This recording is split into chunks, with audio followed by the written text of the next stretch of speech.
Hello friends, good morning. সবাই কেমন আছো? আমিও ভালো আছি। তো আজকে একটা নতুন ভিডিও নিয়ে চলে এসেছি তোমাদের কাছে।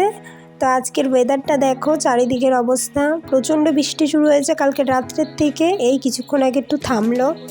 তো চলো তোমাদের আমি ভালো করে ওয়েদারটা দেখাচ্ছি। চলো ছাদে যাওয়া যাক, ছাদে গেলে তোমরা ভালোভাবে দেখতে পাবে কী অবস্থা। অবশ্য ভালোও লাগে যদি বাড়িতে থাকি। তো আজকে তো বাড়ি থাকার কোনো উপায় নেই, আজকে আমার পরীক্ষা আছে, তো পরীক্ষা দিতেই যাব আমি।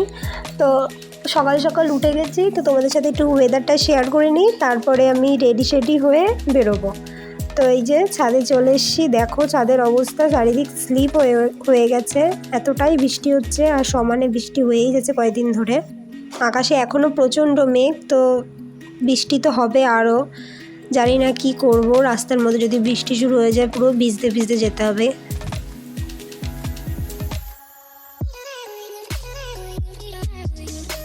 এই দেখো আমাদের পাশের বাড়ির একজনের গাছ, তো তাদের গাছে লেবু হয়েছে আর আমাদের ছাদে চলে এসেছে। ভাল লাগছে দেখতে, কত গাছ ভর্তি ফল। তো চলো আমি আমাদের কিছু গাছ তোমাদের সাথে শেয়ার করে নিই। তো এই যে এটা আমাদের কাঁঠাল গাছ, কাঁঠাল গাছে কাঁঠালও হয়েছে, কিন্তু প্রত্যেকবারের তুলনায় এবার অনেক কম হয়েছে, 8-10টার মতো। তাও আবার অনেকগুলো পড়ে নষ্ট হয়ে গেছে, আর আছে কয়েকটা। আর এটা আমাদের আম গাছ, আম তো শেষ হয়ে গেছে অনেক দিন আগেই। আর ওই যে দেখতে পাচ্ছ ওটা আমাদের পেঁপে গাছ। তো পাকা পেঁপে আমার বেশ ভালোই লাগে, কিন্তু কাঁচা পেঁপে আমি খাই না। কে কে খাও না নিশ্চয়ই কমেন্টে জানিও আমার মতো। আর ওইদিকে আমাদের একটা লেবু গাছও আছে, আর এইখানে একটা আম গাছ, আর এই সাইডে একটা বেল গাছ। তো আমাদের বাড়িতে অনেক গাছ আছে। তো চলো এবার গিয়ে রেডি হয়ে নিই। তো আমি রেডি হয়ে বেরিয়ে পড়েছি। তো চলো যাওয়া যাক। আমাদের পরীক্ষা আজকে 2টোর থেকে, তাই আমরা একটু লেট করেই বেরিয়েছি।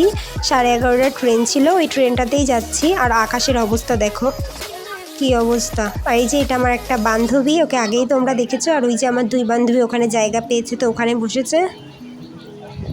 আমাদের সিট পড়েছে বনগাঁ কলেজে। তো এখন আমরা বনগাঁয় যাচ্ছি। বনগাঁয় যেতে আমাদের এই হাবড়া থেকে প্রায় না হলেও 40-50 মিনিট লেগে যায়। তো আমি পৌঁছে গেছি। এটা বনগাঁ স্টেশন, ব্রিজ পার করে ওই সাইডে যেতে হবে, তারপর টোটো ধরে সোজা কলেজ। বনগাঁ কলেজ থেকে স্টেশনটা অনেকটাই দূরে, তো টোটোতে আমাদের অনেকটা সময় লাগে, প্রায় 20 মিনিটের মতো সময় লেগে যায় যেতে। চলো টোটোতে বসে নিই, এবার সোজা কলেজের উদ্দেশ্যে রওনা দিলাম। একটু তাড়াতাড়ি বেরিয়েছি, কারণ জানি অনেকটা সময় লেগে যাবে। ওখানে যেহেতু 1 ঘন্টা আগে আমাদের পৌঁছানোর কথা, তো সেখানে আমাদের 1 ঘন্টা, আমরা 5-10 মিনিট আগে পৌঁছে গেছি। পরীক্ষার সময় মতো না গেলে একটু টেনশন হয়, তো টাইমের একটু আগে যাওয়াই ভালো। তো এটা ইচ্ছেমতি নদী। তো অবস্থা দেখো ইচ্ছেমতি নদীর। তো কচুরিপানায় ভরে রয়েছে, ওই দেখ ওখানেও আছে।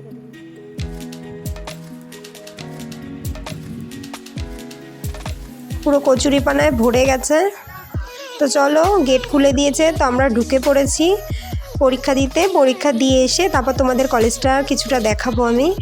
তো এখন টাইম নেই, তাই আগে যাই। তো চলো পরীক্ষা দিয়ে বেরিয়ে পড়েছি। এবার চলো তোমাদের সাথে আমি কলেজটা একটু শেয়ার করে নিই। তো এই কলেজে আমি আসছি এই নিয়ে 2 বার।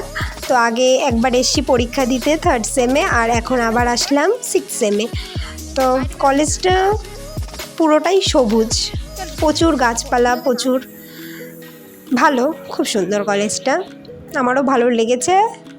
আর এখানে শিক্ষক শিক্ষিকারাও খুব ভালো। তো চলো আমাদের পরীক্ষা তো দেওয়া হয়ে গেছে, এবার আমরা বাড়ির জন্য রওনা দেবো। এটা আমার লাস্ট পরীক্ষা ছিল, পরীক্ষাটাও খুব ভালো হয়েছে। তো চলো আজকের জন্য এইটুকুই, বাই, সবাই ভালো থেকো।